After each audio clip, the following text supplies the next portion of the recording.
What if we told you the battle for car culture supremacy isn't just a regional debate, but a generational one? From the misty Touge roads of 1980s Japan to the sprawling highways and virtual communities of 2020's USA, car culture has undergone seismic shifts. For those of us who live and breathe the thrill of the drive and maybe spend way too much time in Forza Horizon 5, it's worth asking, who did it better? Let's take a deep dive into these two iconic eras and what they mean for car communities today. The 1980s in Japan were nothing short of magical for car enthusiasts. Picture this: dimly lit mountain roads, or toge, snaking through the countryside. On weekends, these roads became battlefields for underground racers. With little more than skill and guts, drivers carved corners with surgical precision in cars like the Toyota AE86 Sprinter Torino and the Nissan Skyline GTR. Back then, car enthusiasts didn't have luxury or tech on their side. It was all about balance, control, and tuning the car until it felt like an extension of the driver.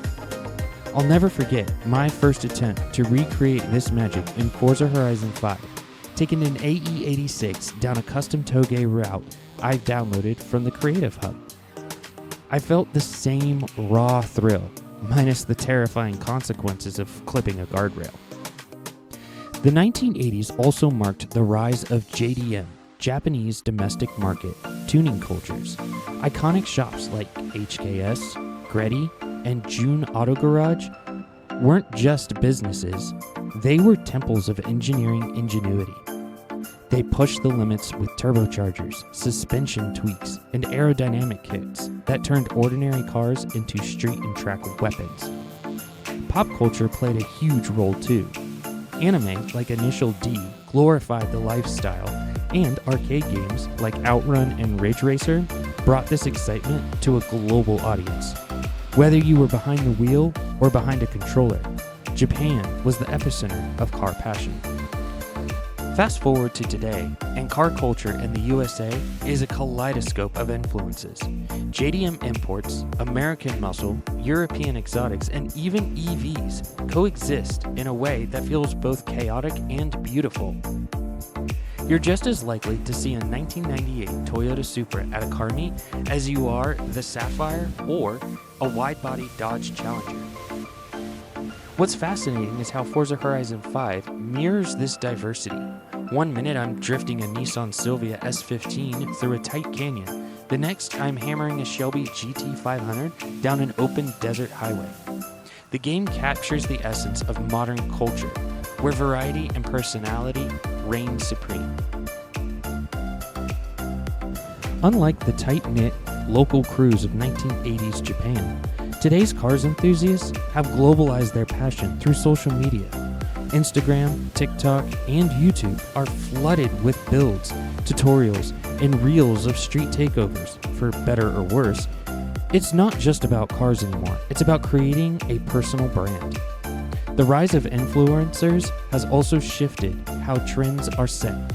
If someone like Adam LZ builds a car, you can bet a wave of similar projects will pop up in the community. Even Forza Horizon 5 players take cues from these creators, replicating their builds in-game to show off at virtual car meets. In the 1980s, cars weren't overloaded with tech. They were focused machines built for driving pleasure. The Mazda RX-7 FC with its rotary engine, the Honda NSX with its mid-engine layout, and the turbocharged Lancer Evolutions were engineered marvels that refined performance. What made these cars special was their accessibility.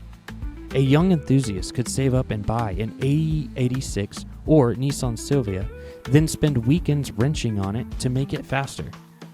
That grassroots spirit is something many modern enthusiasts admire and try to recreate, even in games.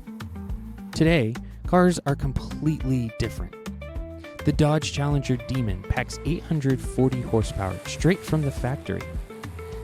And let's not forget the off-road beasts like the Ford Bronco Raptor, which can tackle terrain the 1980s could only dream of. However, this innovation comes at a cost. Cars are more expensive and complex, making it harder for the average enthusiast to dive under the hood.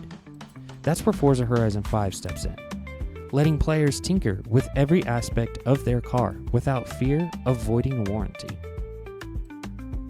There's something romantic about a car with no driver assists. The 1980s were all about feeling every vibration through the steering wheel and knowing that every drift was a delicate dance of throttle and brake. If you've ever drifted an AE86 in Forza Horizon 5, you know what I'm talking about. There's no safety net, just raw, unfiltered driving.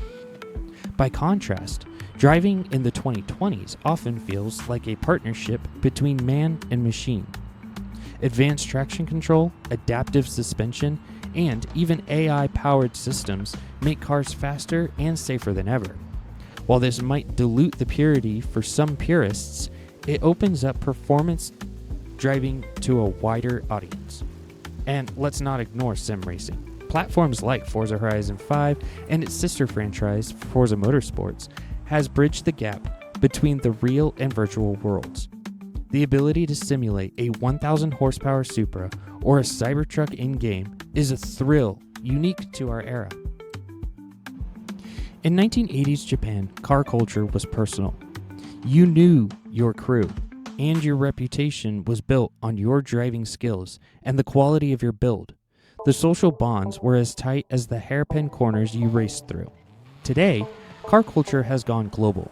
You can join a Discord server and talk to enthusiasts from halfway across the world, or host a car meet in Forza Horizon 5 with friends from multiple continents. This connectivity has its perks, but it sometimes lacks the intimacy of face-to-face interactions. One of the coolest things about Forza is how it bridges these two eras. Want to relive 1980s Japan? Grab an AE86 or an RX-7, find a Touge-style route in the Creative Hub, and embrace your Takumi. Feeling more like exploring 2020s USA? Build a custom EV dragster or cruise highways in a wide-body muscle car. I've spent hours doing both, and it's fascinating how the game captures the essence of these cultures. Whether you're sliding through a mountain pass or gunning it down a desert straight, you can feel the spirit of each. So who wins the battle between 1980s Japan and 2020s USA? The answer depends on what you value. If you're drawn to raw driving experiences, grassroots innovation, and tight-knit communities, 1980s Japan is unbeatable. But if you love diversity, cutting-edge tech, and global connectivity, 2020s USA is the hard top. In the end, both eras have shaped car culture in their own way, and in Forza, we're lucky enough to experience the best of both worlds. So why choose? Fire up the game, build your dream car of the era, and decide for yourself. What's your pick for the ultimate car? I challenge you to create a Touge vs. drag showdown in Forza Horizon 5. Set up a Touge-style race for the 1980s cars and a high-speed drag race for the 2020s cars. Which era reigns supreme to you? What's your pick for the ultimate era of car culture? Let's keep the debate going in the comments or during the next Forza Horizon 5 car meet. See you on the road.